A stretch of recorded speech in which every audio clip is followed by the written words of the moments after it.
Hello? Hello. Oh, okay. I'm gonna mute here, right? Should I mute here? I mean, you can mute and then just watch what's happening on the stream. I'll let you know what I'm looking at as well. One sec. Let me figure out how to mute here. Yeah. Okay. So is my voice fine? Yeah. Looks like it's all pretty balanced. We'll see what happens when you get really excited. that's that's when you know the high point of like how loud Right. it Okay. actually gets. um, but would you like to introduce yourself?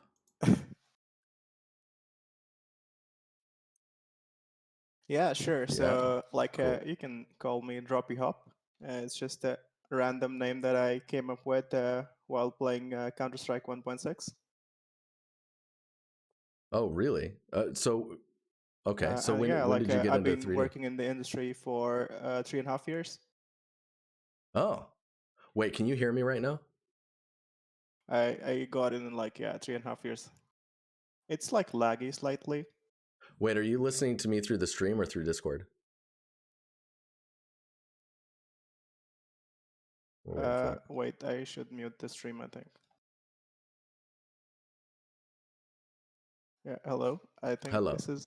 Yeah, okay, it's perfect Yeah, so now. you're talking to me through Discord now. Yeah, yeah, And that's you're right. okay. Okay, cool. Just want to make sure. Yeah, There was a bit of a delay and I'm like, "Oh, what's happening here?" yeah. Okay, so you've been in the industry for how long again? Sorry. So I've been in the industry for 3.5 years. Mhm. Before that, I was interning for 6 months with some Spanish studio uh, remotely. Mhm.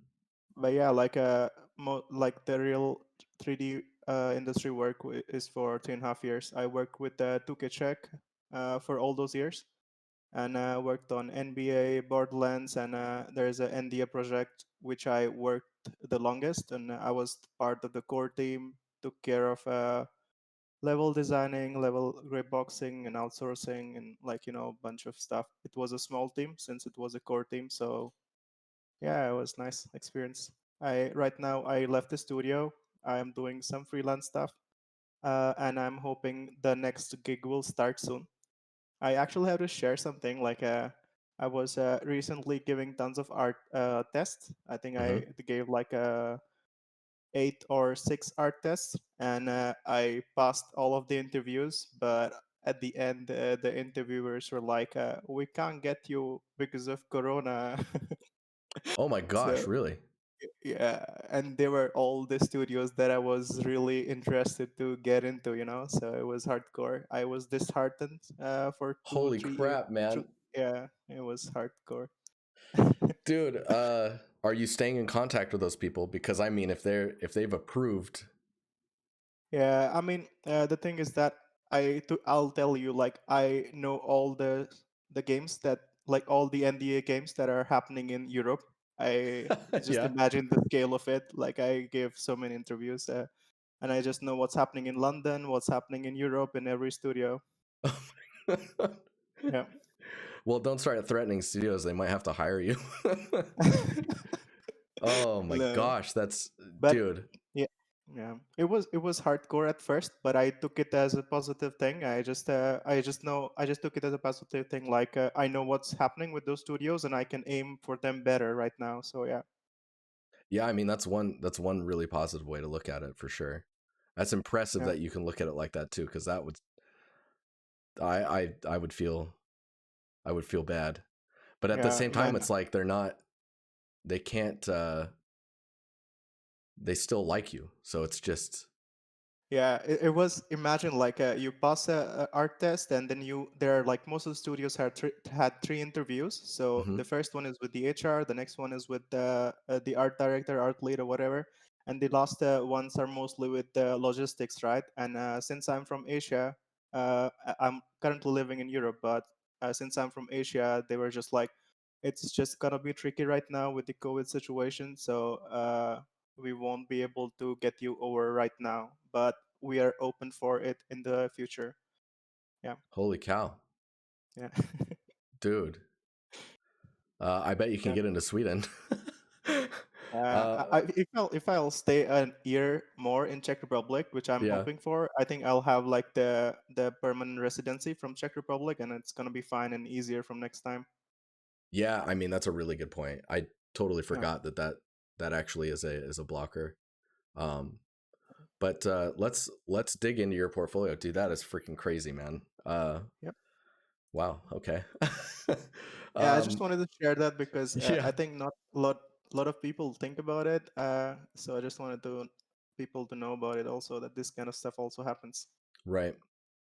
Yeah, especially right now, it's a very weird scenario that Mm. we're all dealing with.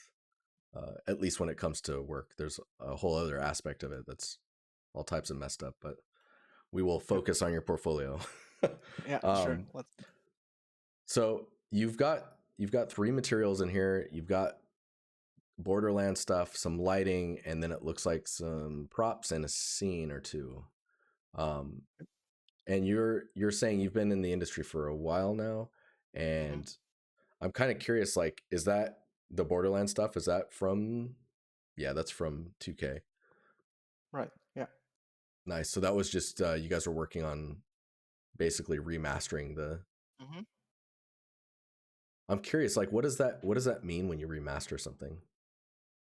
So in this project, it was slightly tricky because I got to use UDK, so the oldest iteration of UDK, which they used for the Borderlands at that time. Hmm. It was nice, but once you're going back from Unreal 4, it was slightly tricky. But yeah, like the remaster part was, it's just like how it sounds like. If there things are too polygonal, you just add more geometry. Um, if the textures are low res or on 4K screens, you just add more grunge maps and just do redo the line work in here.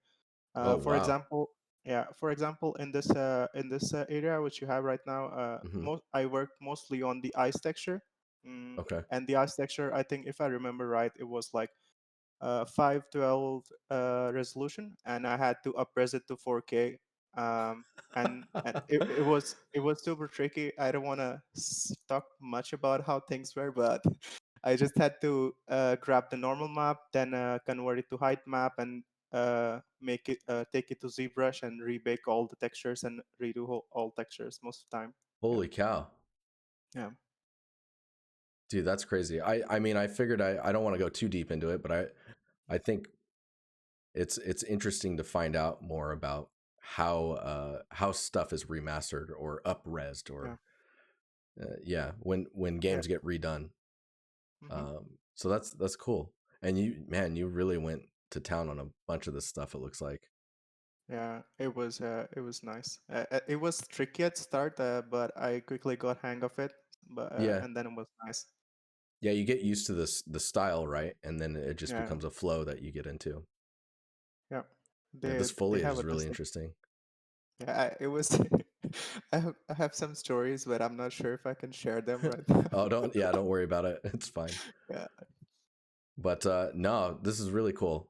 It's cool Mm, to see how remastered is actually working and yeah. all that. But are you so you have three materials here? What is there like? Are you interested in materials or like substance designer Yeah, it's just processes like or?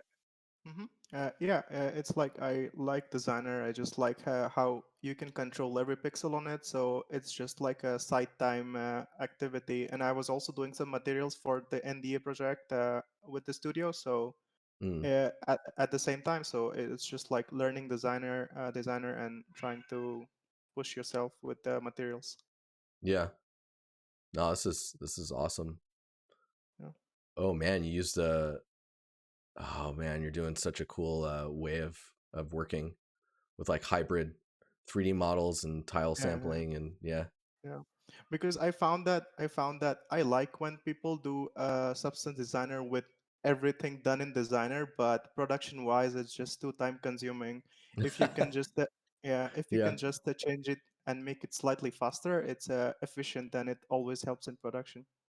Yeah, I guess when it comes down to it, as far as substance designer and production, it really depends how that's going to work. I don't know if Ben's still in chat, but Ben did a talk on using substance designer for production, and he talks about being able to open a graph and read it like we would be able to read a book. It's left to right, and you understand what's going in where, no matter what artist you are opening up another artist's graph. Now, when it comes to like the usability, if it's smaller scale or you're the only material artist, that kind of doesn't matter as much as long as you can read your own work. But I would still highly suggest keeping it organized in that sense. Yeah. But it does come down to like mixing and matching. When like this is totally okay and is a workflow that exists Mm-hmm. of making 3D models that go into the pipeline of Designer. I still want, I don't know if it exists, but I still want a node where you input FBX files. Like the node looks at the FBX and you can rotate it inside Yeah. of the. But no, I mean this is cool. I'm just going through your materials now, just trying to look at like what you were thinking about when you were building them, Mm-hmm. because like they're not complex, but they're also not like you can tell that you're aware of how Designer works and how to display your materials. I think the barbed wire one feels a little bit flat, and it might just be because of the way it's like you don't have like a height map on the to displace it. I do actually. I can try to test later a bit more and try to push it and Oh, see if it. really? Yeah, I I wonder I, what I the have it. I think. maybe it's tiling a certain Mm. amount because it just feels more squished uh, left to right than if Right. you were to make it wider. I guess it would feel. I don't know. Let me. I have to see now. I Mm-hmm. have to see if that's the case. Let's see here. Oh yeah, I someone was think. asking in chat earlier how I made the background of Miro dark, and it's just I just made a shape. I cheated because there's no dark mode. Um, let's see if I can. Can I? No. Replace image, download, custom size. No. I want to just stretch this, and I can't. No. Okay, never mind. I'll figure it out later. But yeah, it just feels like it's a little squished. I think it's Right. the shapes of the little spikes themselves, how they're curled. Mm-hmm. Just feels like they're squished. Because here it doesn't Yeah. feel as squished. It's interesting. It might be the angle. Anyways, um, yeah, I mean your materials seem all right to me. They're not really like they don't have that second layer of detail that you expect in from material artists. And I Mm-hmm. mean, at the same time, it's kind of like, well, are you a material artist, right? Yeah. Um, but it's that second layer is usually where it's like the little pebbles or like if there's little twigs or sticks or whatever that are on the surface of the material that you're portraying. Right. But yeah, I mean, you have a lot of micro information in the surface itself, and this material is kind of difficult to hide tiling as well. Yeah. So I don't really have too much to comment on for that. It looks consistent, which is good. Um, Mm-hmm. let's look at the this lighting one. So you have a lighting study. Did you want to talk about this at all before I? Uh, I'm not sure. Like, it's just like I just took someone's scene just to try the lighting. Well, it's not that complex. It's just like I took someone's scene and I had some screenshots from some movies, and I just wanted to replicate the lighting and the feel from those. Right. I mean, that's a great way of doing it. Oh yeah. So it's like each one of these is a different. Oh wow, that's kind of cool. Is it a bullet hole in the glass? Yeah. And Dude, yeah. that's awesome. Yeah, I mean, this is a really interesting way of doing it. Oh, that's cool. So you grab like the basically the temperature palette of the Mhm. shots. Just tried to build them. Yeah. I mean, I think this is a great way to pull this type of stuff off. It would be really interesting to see a video where you just wipe pan the same shot and you just Hmm. show like the reference and then you wipe across and it switches to that lighting scenario. I'm a big fan of this color, this Blade Runner vibes going on here. Yeah, it was cool. It was cool to work on it. It's nice. Yeah, I mean, I don't have too much to say on it. It looks like it was just an exercise to just play with lighting. Yeah, yeah. Uh, then we start getting into your props. So you've got this garbage container. Oh, nice, dude! You're using Sanchez's texturing essentials, dude. Everyone should have this thing. It's the best thing on the market, I would say. It has. I got to create so many different roughness variations with that. It was just nice. Yeah, it's like all the scrape patterns and yeah, it's very useful. Okay, so the ones that are above actually look different from this one. What compile shot? What is that? So the one that's above it is actually different, or is it not? It looks like it's more rusted in this one. Yeah, there's so my basic idea was in this prop was just have one prop with two different texture sets. Mm-hmm. One's gonna be a clean look, and the other's gonna be a weathered look after a few years or something like that. Right. Okay. And in the engine, you just swap them or something like that. Yeah. Oh, I see. I see now. Man, it's these first two top images. I almost wouldn't even have them in here because these Right. two show them so well, and they have like the little propping around the base to kind of just make it not so lonely, you know. So I don't even know if you need these two top ones. If you wanted to keep them, I'd put them at the bottom, which it almost feels like. Oh, dude, you even put your laws in here? Oh man, yeah, this is good. I know a prop lead who would be really happy seeing wires Yeah. and. I was actually responsible for some in-house LOD system. So, and I learned tons of stuff on that, and I just wanted to share it with everyone. So I tried to use this prop as an excuse for that. Yeah, nice. Yeah, this looks really good. Yeah, even these two images, I would almost put them next to each other, Hmm. and then just note that one is like the clean version, one's the aged version in one image, because it's just easier to compare them and to not have to scroll as much. The Right. LOD stuff and your UV description and text down here is totally fine. I think this is really good.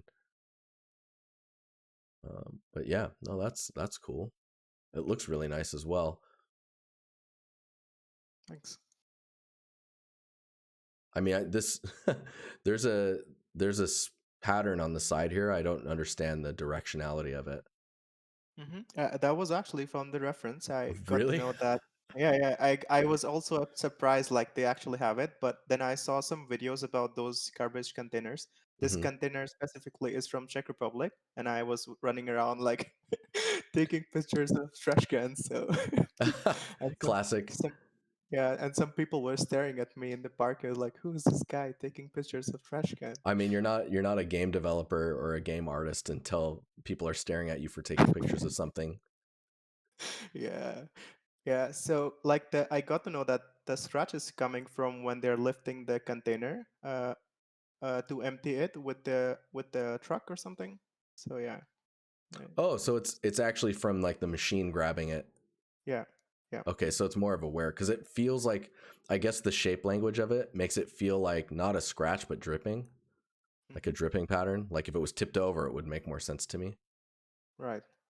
So I wonder if it needs to be more not so much the same color as the rust or like the wet, dirty grossness, and Hmm. more of the scratched and bright metal, like exposed metal. I don't know. I mean, I know you're looking at references, so Yeah. this is probably accurate. It just, for anyone who doesn't know what the reference is, will immediately be like, "What? What is that?" Hmm. Yeah, I get your point. I think it makes sense. I can take a look at it and try to do some changes maybe. This is a cool prop though. It's interesting because it's such a simple. The idea is simple, but the execution on it and like all the aging and stuff. I'd be really curious to see references of these trash cans because I've never seen any trash cans that look like these. These look Yeah, I also very system driven. yeah. also had like a rig for it, so you can just like create tons of variations with the textures and the rig, and yeah, that was the Oh basic man. idea. Oh dude, you should put that in here, some video or a GIF or something. Yeah, Just seeing it change and stuff, because that yeah, just shows your understanding of like usage and flexibility and uh, other skill sets involved with other than just making the asset, right?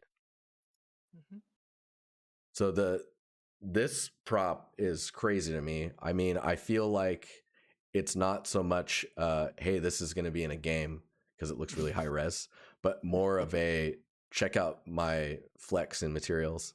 Uh, It's actually not that high res, you know, like really? except the wires, everything is really optimized. Oh, dude. I Mhm. mean, even the holes here we would never do, right? The Oh holes yeah, on I the mean side. those ones are, yeah, true. Dude, that's crazy. I would love to see a wireframe of this because my gut instinct was, man, this is really high res.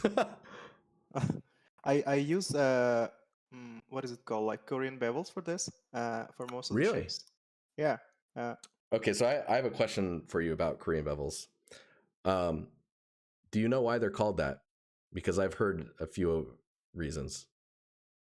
no, maybe the Koreans invented it. I know that it also goes by the name like weight face normals or face weight normals.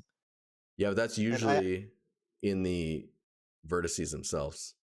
But the yeah technique of actually beveling but keeping the geometry uh, where it's at and just weighting it by adding extra loops is called Korean bevels. And I'm not sure, that sounds so wrong. Like there must be, like we probably shouldn't be saying that anymore. yeah But maybe my assumption is it came from Korean game development. And yeah it it's could just, be. yeah.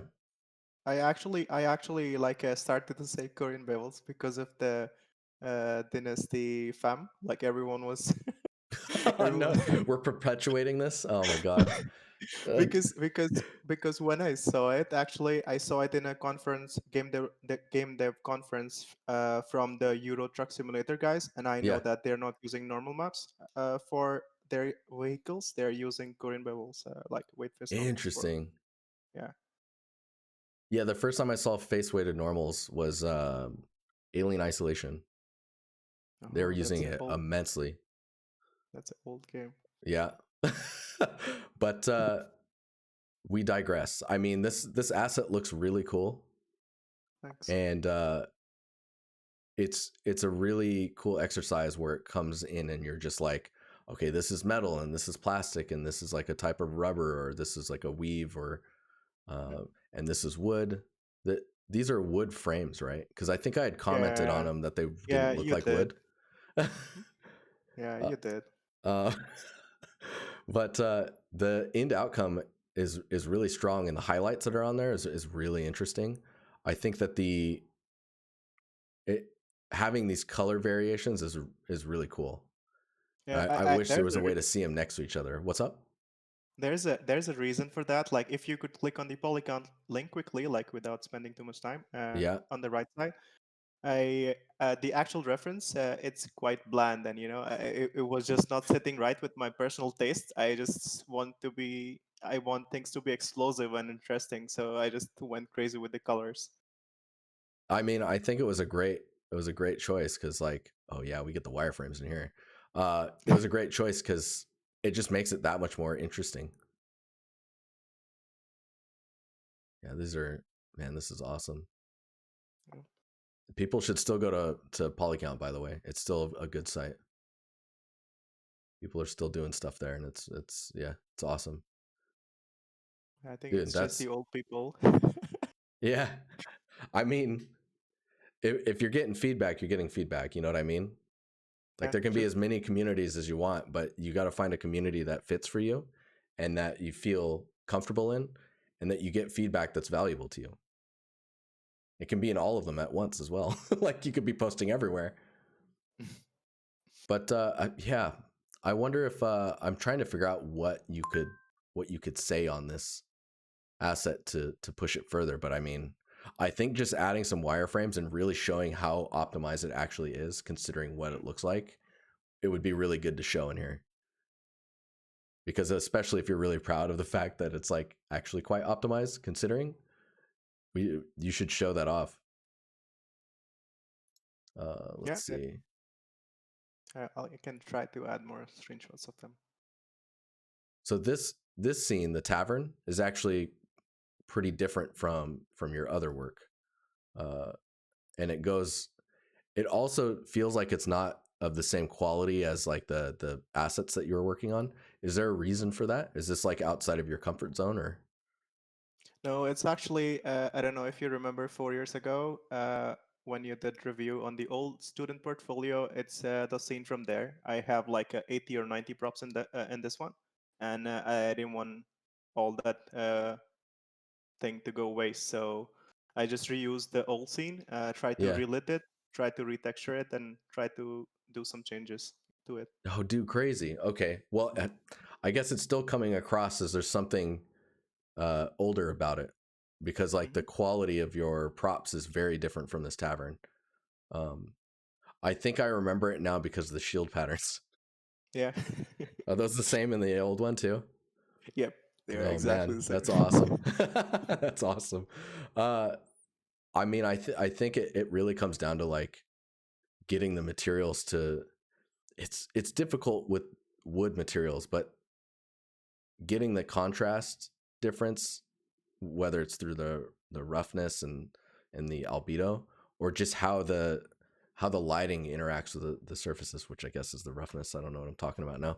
Um, but I think a close up of the table would probably do you a lot of justice as Hmm. to like the fidelity that you're working with, because I think what's going on here is everything's quite clean, even though I see a little bit of like darkening up here. Everything's Right. quite clean. So if it was like projected decals or like some masks to break up the surfaces a little bit to Hmm. show some age or wear, would go a long ways for the scene. Just trying to see if there's other is this the oh, I see now. Man, having Yeah. the before and after, that's that's a that's a big difference, man. Yeah. There's a shot right before the final image where the lighting looks more interesting to me. I need to see it again. Yeah, it's hard to stop it actually. I don't know how to stop it. Like, but I know what you mean. I actually like when I created the end result, I was looking back at the GIF, and I also think, what do you think right now? So the I think the it's the because work. it's not as evenly lit. I think that's what's happening. Hmm. I just took a screenshot of it, so I'm going to screenshot the last. Oh dang, I missed the last one too. This is funny. Just like screenshotting these. Do you have any questions while I do this task? uh, I just have like two questions, but I think we can take them at the end. I think like I just had a Dang it. question about. Hmm. mm, art versus efficiency. So there were tons of time in live production that I wanted to push something, and I was getting struck down by the higher ups saying that, oh, maybe we should try to look at efficiency rather than just pushing everything in good quality. Like artistically, or like if there is a props, for example, and if you as an artist want to push it further, I think I Hmm. was getting struck down by the timer. I would, if I could say that. Or like struck down by the fact that like there's deadlines. You mean the timer is the Hmm. deadline? Yeah. Yeah. Yeah, it's that's the in my opinion is the downside of game development is you're always against a clock, and at the end of the day it has to be done. Like the game will Yeah. have to ship and all that stuff. Uh Yeah. if you want to push it further, that ends up being on you to a certain Hmm. degree, right? And I think that's where a lot of people get mixed up and they start going into these the it's okay that I overtimed because I did it for me. And Yeah, I it's actually did. I yeah, actually did that. yeah, Yeah. and you have to pick and choose those battles because while I say don't ever do overtime for free, I also would agree with someone who's passionate about a single asset that they stayed an extra hour or two a day for like a week to try and push it higher than what it would have been if they had compromised for development's sake. You Right. should, and I say like choose those battles because if you do that with everything, you're just crunching at that point, Yeah. and you shouldn't be doing that. Yeah. No, I think like in But this yeah, instance, there was an asset that was used or spammed a lot, like hmm something like a trash bag or something, and I just wanted to push it further a bit. Like just having the inner parts visible from the thinner sides of plastic or something like that. And I was just trying to push it in here. Yeah. yeah, I think I think in that case I would have probably done it myself. Mm.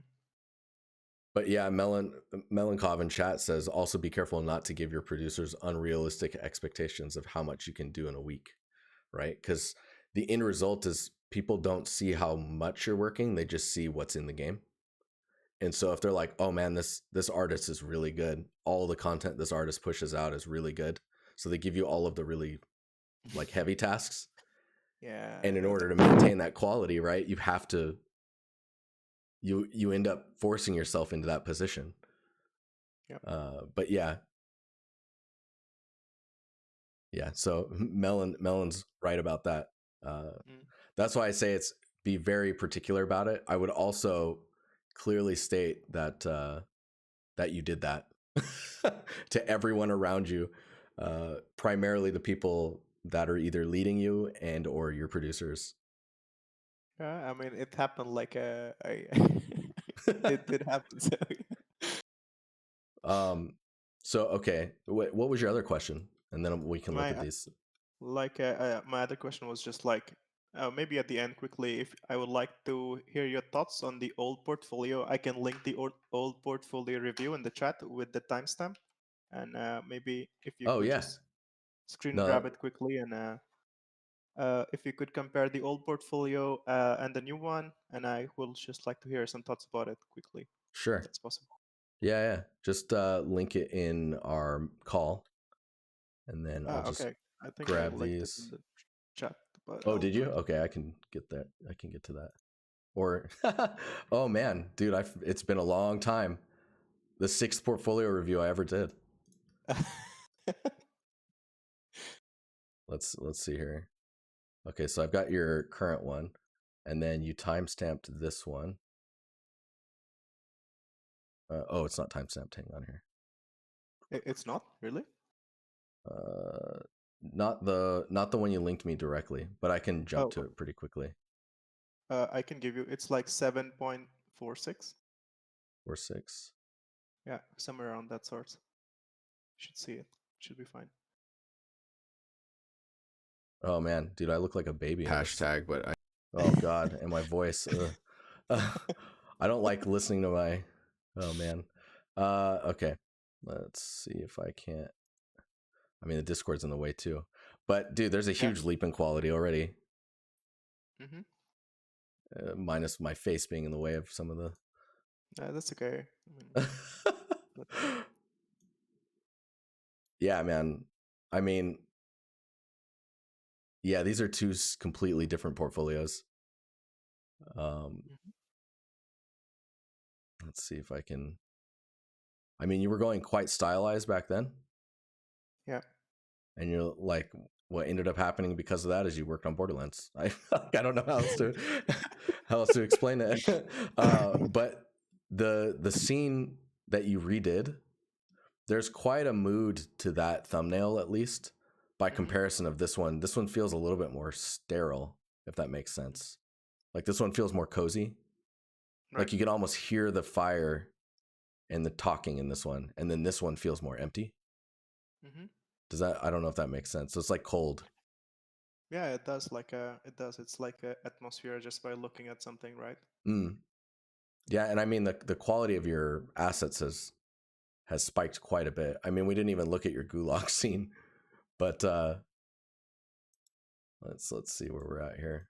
Let me dig through this really fast and just kind of look at it. Is this fan make? Is there a reason it feels? Oh, see, when you get down here, it feels okay, but up above it kind of feels mobile. Do you know what I What do you mean? mean? Like it feels like I could see the scene on like an iPad, which isn't a bad thing because the iPad does crazy stuff these days. Yeah. But like maybe the shapes are more beveled, like things feel softer.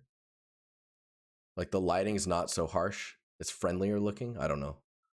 I think I tried like SSGI with this one, and I was experimenting with the real-time lighting and how to be optimized. I was getting like 31 FPS while running around the scene Yeah. without any optimization or loads, and So it could be because of the SSGI. okay. Yeah.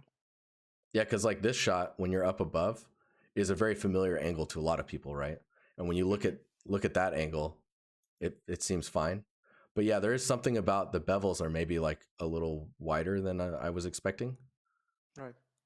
and that might be adding to that. But yeah, what Kieran in chat saying, the material work on the floor is super nice. Um, okay, Thanks. I wanted to look at this really fast, and then we will call it done. I think the Yeah. reason this image on the left looks better than the one on the right is because there's a contrast to the space. So like for example in this one, you don't really see the elements that are up close to the camera being like in the foreground, like framing the shot, Right. and you don't really see the table either. You do see the candles here, and Hmm. if we're analyzing it, you see the window, but if you're just looking at the image, you just get a little bit of a cold feeling over here, and that's it. Right. Whereas in this one, you can see that cold is coming through, and it's actually cutting your scene compositionally, as well as like because it's darker over here, you end up getting these elements kind of going further back in the image itself. So it ends up Hmm. framing it even better, and then the focus really becomes like right here, especially the candles being like light bulb bright. Yeah. But I think that seeing that kind of cooler color hitting the wood here and going across the ground, and then having the warm light over here, it gives you that contrast that you're not getting in this image as much. Hmm. So I think if you were able to go back and push the light coming through the window a little bit further and just let the lighting from the candles light the space, I think you'd have a Right. more dynamic scene. Yeah. Yeah. I can try that. But dude, it's been good. It was a good chat. And your last portfolio review, it's cool to see the growth. That's crazy, man. Thanks. I'm going to. I think we're going to get out of here. We went way over the time on this one. Um, Yeah. It could be because of this starting story. I'm sorry, but I just wanted to let people it's know about it. it's an interesting story, and yeah, I like hang on to those art tests. I guess I don't know. Show Yeah. someone in the back. Right. But no, thanks for coming on, Yeah. Thanks. and I'll Thanks see for you for feedbacks. the next portfolio review in like 2 years. Sure. But Thanks. all right, Bye. dude. Talk to you later. Ciao. Bye. Ciao. All right. All right.